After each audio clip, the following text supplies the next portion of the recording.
The first sequence is kind of I call it the drill sequence, which is, it's very early in the movie, and someone pulls the bell. William Hurt's character pulls the bell, the drill bell, and everyone stops what they're doing, and they all go into their houses and go into these underground rooms and close the doors, and they all just sit in the darkness in these crawl spaces and wait until the bell rings again, and then they come out.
Now, the reason I cut this from the movie is because I found it a little bit taxing to watch when you didn't know the characters, when it was so much that you didn't understand early in the movie, and you wanted so much to get to kind of the main characters as fast as you can.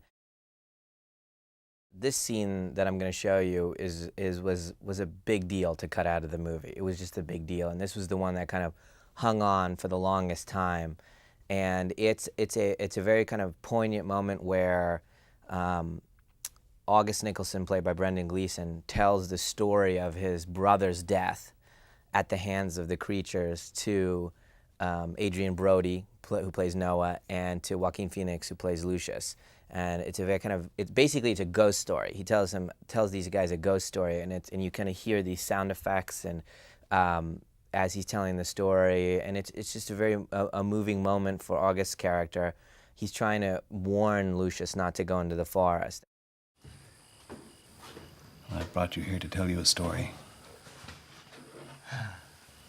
It is one I do not like telling. It is of my brother, and the day he met those we don't speak of. We were walking together. This is long ago. My brother was a marvelous teller of jokes. He told me one that day. Sometimes wondered if I hadn't laughed so loudly would they have heard us, but as such they did. At the very first sounds of their movement behind us, he sensed the danger. He took hold of me, whispered me to move with haste. He ran one direction, I the other. They caught him fast. I heard their breathing. It was a dreadful sound. They moved with long strides, great speed. They did not come after me. I don't know why. Simple chance, I suppose. He raised a stick, but they were on him. He screamed as their savagery struck him. I ran until I could hear his cries no longer. I never once turned back. This is not meant to frighten you, Lucius. It is to inform you.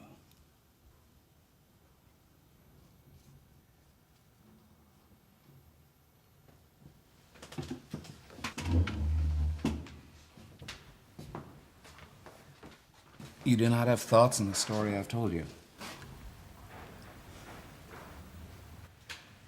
I do, sir. Splendid. Well, what are they? He should not have raised his stick.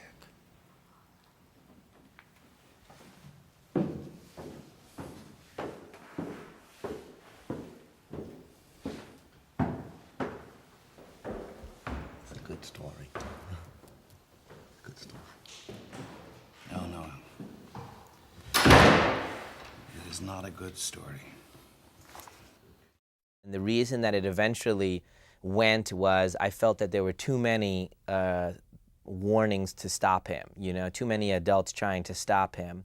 And ultimately, at the end of the movie, I didn't feel that August's character lost anything momentous from losing this moment. But it was a really hard one to lose because I know this is one of favorite scenes for Roger Deakins, the cinematographer, because it's so beautifully lit by candlelight and lamplight, I mean. And I just, you know, it's one of those that it hurts you to lose it because of the beauty of the execution of it from all the people that did it.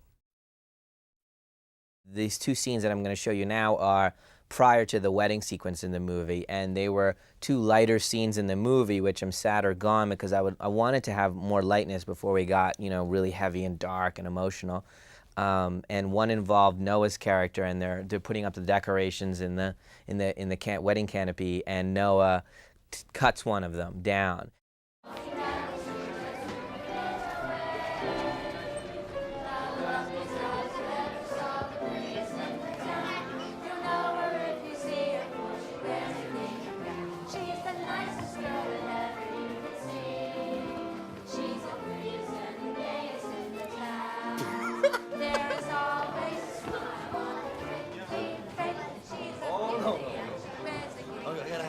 No.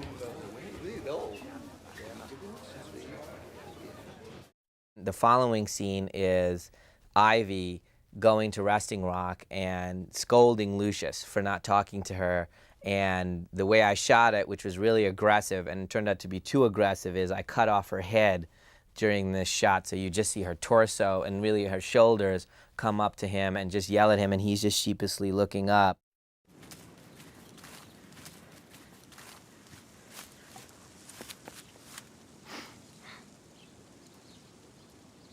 I know you have been ignoring me. It is the day of my sister's wedding, and I am beginning to believe you would let the day pass without saying a word to me. Perhaps you sensed I was angry when you revealed you'd crossed into the woods. In fact, I was. If you want to act foolish, that is your choice. But I do not find any reason to risk such dangers in the woods for anything. It was wrong. I say this as your friend. Because friends may say anything to each other.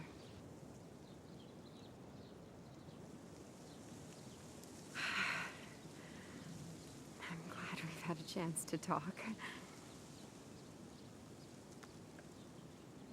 Kitty needs help getting ready. Enjoy your biscuit.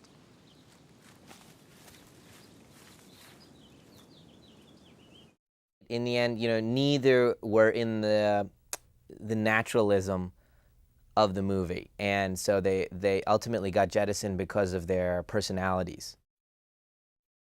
The last of the deleted scenes, it was a scene that I can't believe is not in the movie from when I was writing it, because it seemed like such a climactic moment that it seemed inconceivable that it wouldn't be in the movie. But basically, this is a moment after when she's in the woods and after all that tension and all that stuff happens, one more thing happens.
it's very dramatic, but I found that at that moment in the movie, I didn't want to be thinking about that thing. I didn't want to be thinking about the bizarreness of it all and how twisted everything was. I really wanted to get back onto this kind of emotional, rails and get back to the very important story about Lucius and Ivy.